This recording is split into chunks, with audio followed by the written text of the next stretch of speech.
Anak itu kan pertama kali belajar dari orang tuanya ya. Iya iya. Jadi pertama kali dia datang ke dunia yang dia lihat adalah orang Mhm. tuanya. Yang dia dengar adalah bahasa yang dikeluarkan dari orang tuanya juga gitu. Jadi sudah pasti dia akan merekam apa yang dikatakan, apa yang dilakukan sama orang tuanya.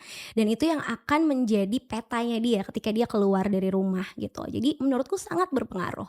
Kebiasaan-kebiasaan yang kita bentuk di rumah itu akan menjadi satu tradisi gitu yang dia percaya, yang menjadi keyakinannya dia Mhm. ketika dia keluar. Jadi kalau misalnya kita mau bilang ya, anak saya pengen anak saya tuh berinteraksi sama orang, bisa, berempati. Kita udah memperlakukan anak kita dengan penuh empati juga belum? Kita udah misalnya kayak mengajak anak kita untuk bersosialisasi dengan orang lain belum?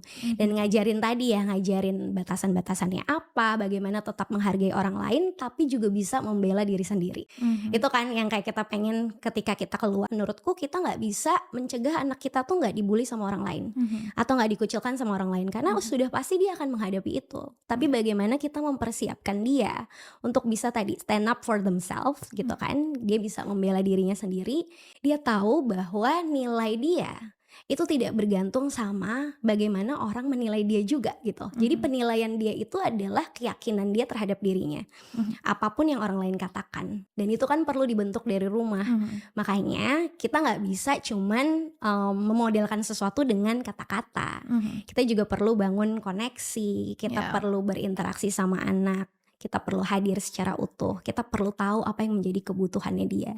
Mhm.